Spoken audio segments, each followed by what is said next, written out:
Welcome back.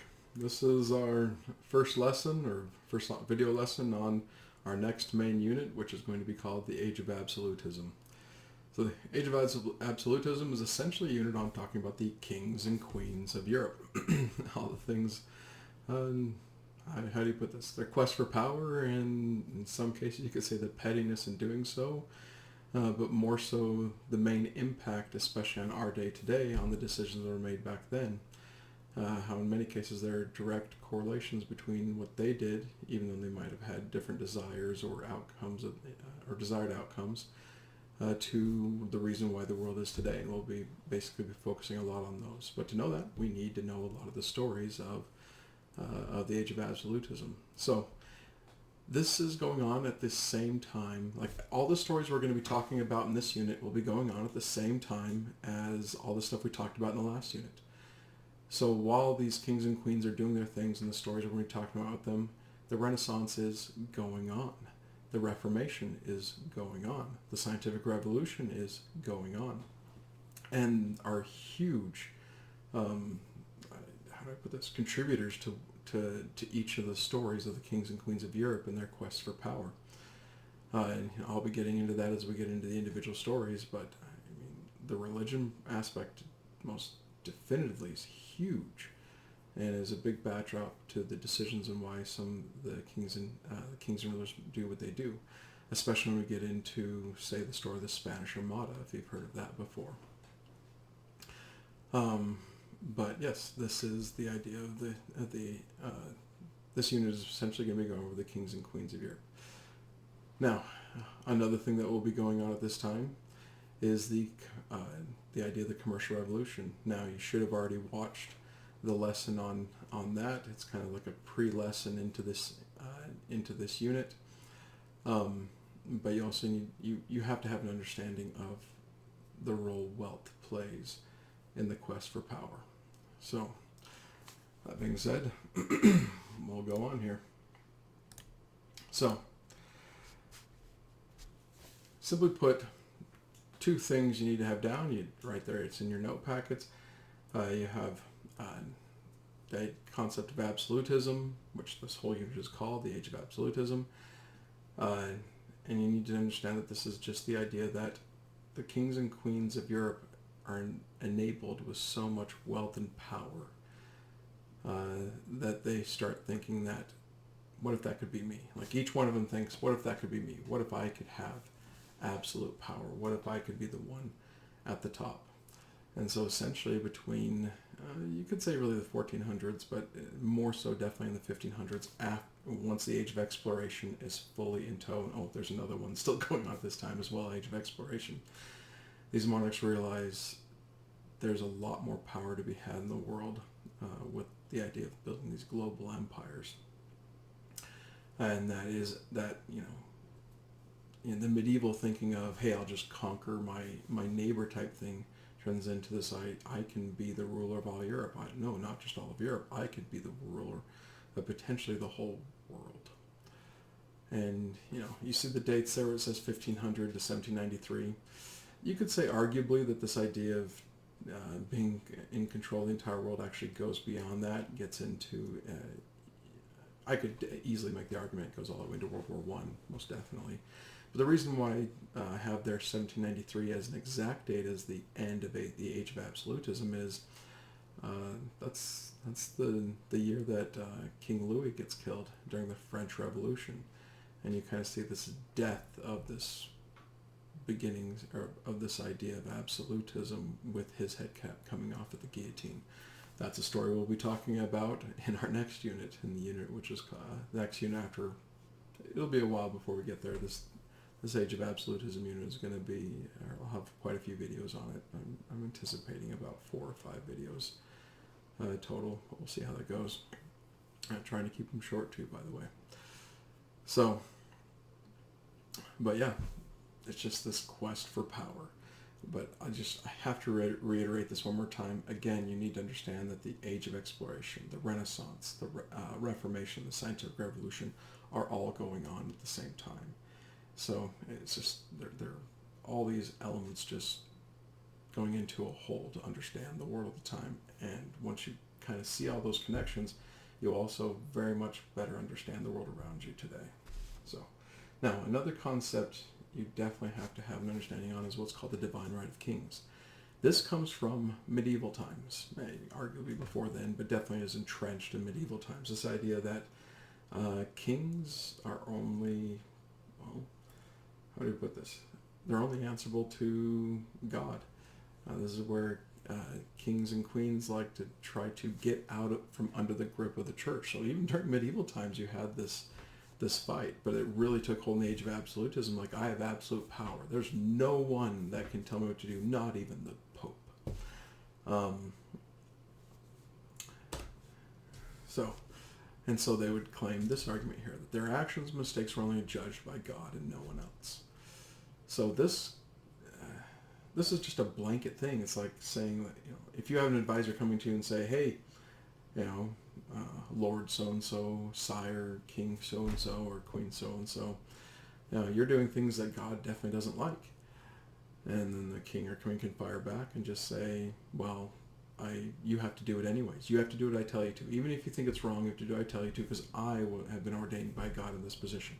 And if I'm doing something wrong, then only God can judge me, and that will happen after we're all dead. So you have to do what I tell you to. And that is exercising or trying to exercise complete power over your subjects.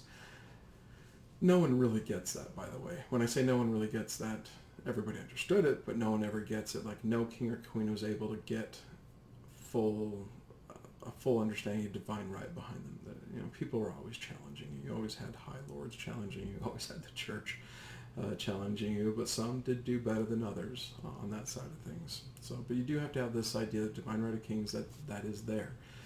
And those are arguments that kings and queens have been making throughout medieval times, but really make this argument in the age of absolutism, because they realize they need this backdrop to solidify their power. Now, we're going to go over two of the big guys from Spain first. Now, the reason why we're going to be talking about two of the big rulers from Spain, if you're looking at your notes, you can see I have a whole section on Spain. There's only two guys that we talk about. There's more we could talk about, yes, but the two guys that really stand out, let's put it that way. That's Charles V, who leads Spain basically during the time when the Age of Exploration just dumps America into the lap, the Americas into the lap of the Spanish kingdom, and they get filthy rich. This guy, because he has the wealth coming in from the Americans, is the first monarch of the Spanish Empire, the Spanish kingdom, to truly see all that wealth coming across in just a massive wave.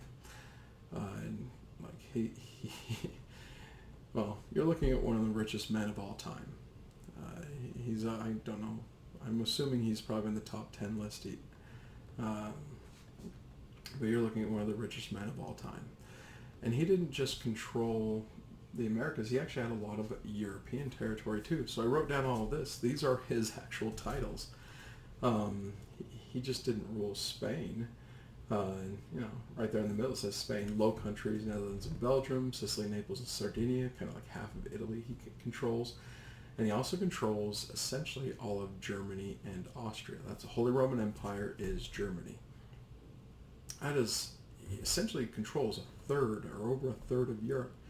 And he has pretty much all the Americas behind him as well. All the Americas are discovered at this time, which is about a third of the Americas are claimed to him. I'll show you a map here in a second.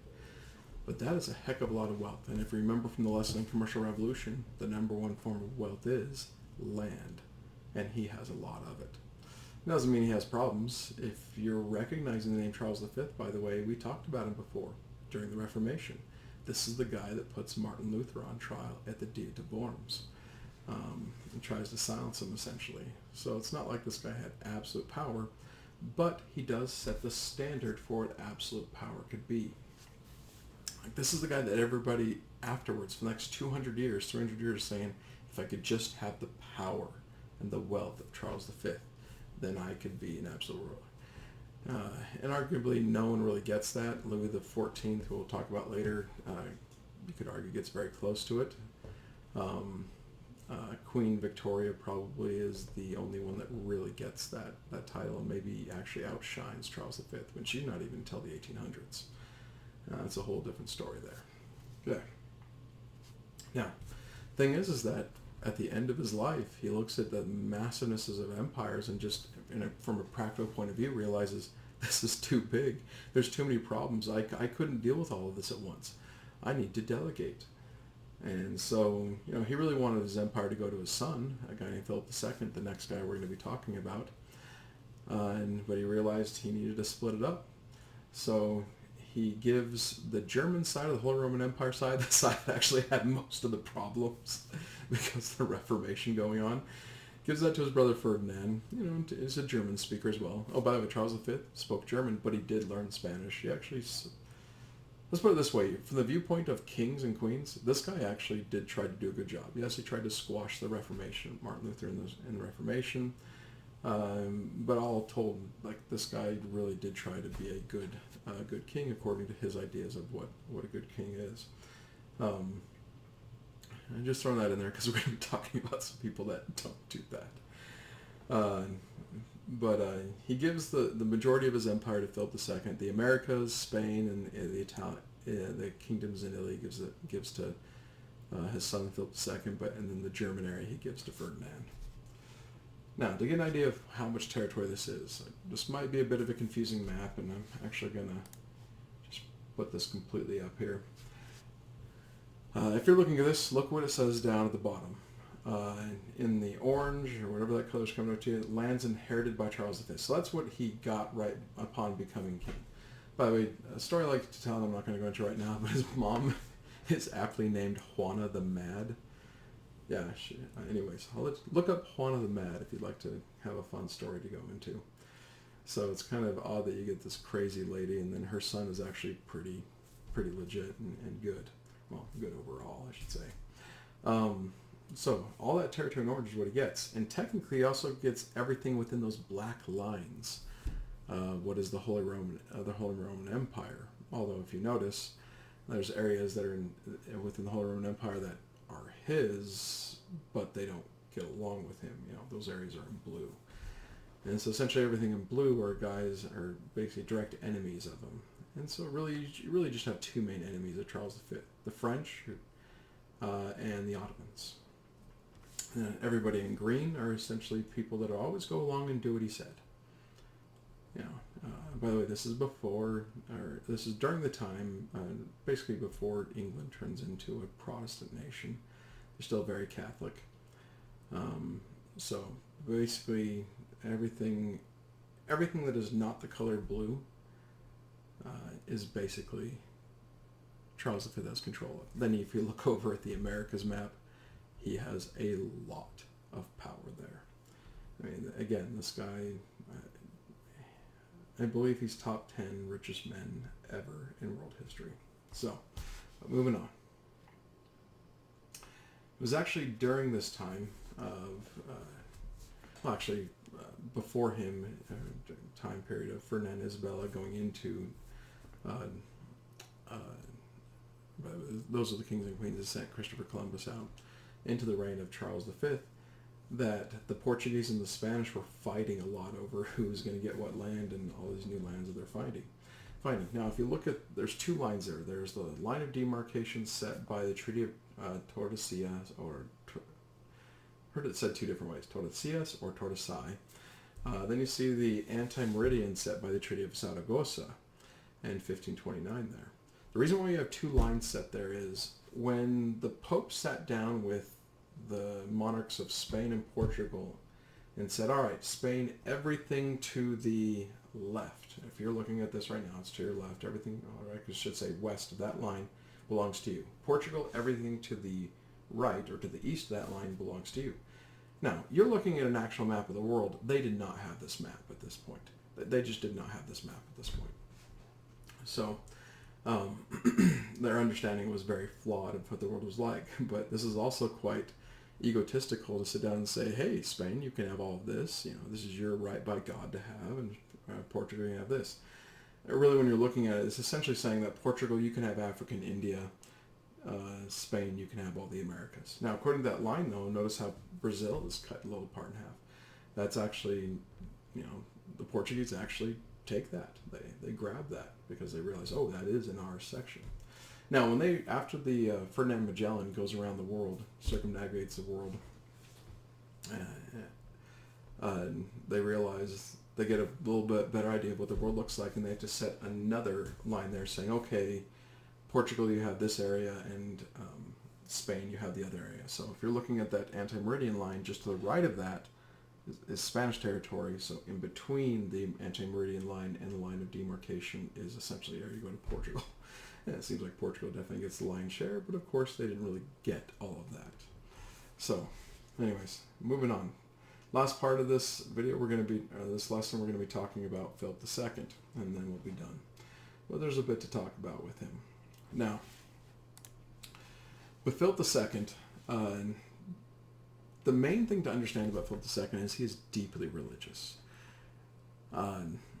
He's known for doing some pretty crappy things, but in his mind, the best way I could put it is he could say he's very Machiavellian with it, on the side of, this is what God wants, so I will do what's needed to get what God wants in the world, no matter how nasty it may seem. There were some lines he wouldn't cross. I'm not going to get into all that right now. But, how would I put this? He pushes the bill a bit. He runs Europe into lots of wars with each other. Because he's around when the Reformation is going full steam, and he sees all this wealth that he inherited from his dad, from Charles V, and he thinks this is a gift from God to put down the naysayers, to put down those evil, heretical, satanic non-Catholics, essentially. And it is my duty to God to do so. So he spends his entire life not just trying to expand, say, the realm of Spain, but to expand Christianity under the Catholic religion. So he has one main victory in all of this and one incredible defeat in all of this. So it goes both ways. He's successful in some areas, he's not successful in others. I can't cover the whole spectrum of that. But his one big victory is what's called the Battle of Lepanto, and his one main defeat is the Spanish Armada. Now, I'm not going to be talking about this. I will talk about the Battle of Lepanto in this, and then we'll be done with this lesson, or at least this part of this whole unit lesson, this video, I guess. The Spanish Armada I'll be talking about after we get into England, because Spanish Armada is between Spain and England, and we need to talk about the English stuff before we get there. So, I need to fix that. There we go. So if you're looking at this right now, I'm showing all these pictures of one place. It's showing how deeply religious Philip II is. Upper left, upper right, middle pictures. This is I can't really call it a palace. It is a palace, but it's also a monastery. It shows how deeply religious this guy was. He didn't want to live in an opulent palace, although that looks fairly opulent, rich essentially. But it was a monastery. He had monks, he had priests, just the church was there with him. He wanted to have that connection with God that he felt like he needed to receive kind of he felt like God would the more closer he could do everything in his life to God, the more he felt like God would tell him what to do or what he needed to do to basically expand the kingdom of heaven on earth type thing. The bottom two pictures are showing kind of inside. The bottom right picture there, I put that in there because I've actually been to El Escorial, and that's the tombs. That's the tombs of the kings there. So when we talk about Charles V and we talk about Philip II, this is where they're all buried. So it's not just dug in the dirt, basically. Then you see the thing on the left, the hallways all look like that, and they're amazing because the Renaissance is in full swing at this point. You have a lot of awesome Renaissance style art. In fact, my favorite hallway there isn't the hallway that you're looking at. My favorite hallway there was one where it was a hallway just that long, and the ceiling and the walls, there's no bookshelves, the ceiling and walls was one massive painting of all the battles of Philip II. He wanted to have all his victories laid out in one massive painting. So like we have the Sistine Chapel where Michelangelo does all the stories of the Bible all in a flowing pattern. Philip II has all of his battles in a painting done on one of the hallways. I had a lot of fun looking at that one. I couldn't find a picture of it, though, unfortunately. So here's the last thing we'll talk about, though. The one major victory. And I'll make this as short and sweet as possible. Simply put, the Ottoman Empire, still incredibly powerful at this point in the 1500s. It's been knocking on the door of the Christian kingdoms for the last 200 to 300 years. It almost actually took the city of Vienna from Charles V. Charles V was barely able to beat them back after a year-long siege of his hometown of Vienna, Austria. And Philip II decided this just isn't going to happen anymore. We need to hit the Ottomans where it hurt. And he understood that where it hurt was in their wealth, in their trade. And so how do you destroy someone's trade? Control the trade routes. And how do you make sure to get the other guys out? Destroy their ability to protect their trade routes. Destroy their navy, essentially, because ocean-faring trade is now the main thing of the day. So basically you get a gigantic Christian fleet going up against a gigantic Ottoman fleet. Now the Ottoman fleet was actually larger than the Christian fleet, but the Christian fleet had better technology due to the scientific revolution. And that being said, I could go into the story of how the Christian fleet, basically the combined fleets of Spain, the Italians, the Pope throws what he has in there as well, how they go into it. And I find it quite interesting. But when all said and done, the Ottoman fleet is, I don't know if I can say completely destroyed. It is destroyed. And now the Europeans, the Christian Europeans, have full control of the trade routes. And this is actually after the Battle of Lepanto is where the Ottomans start kind of slinking back. They start falling behind in history, and they don't reach the prominence that they used to have. They stick around until World War I, but they're continually on the decline from this point on. Anyways, we'll end this video lesson with that part, and we will start up the next video with the English. So I'll see you in the next one.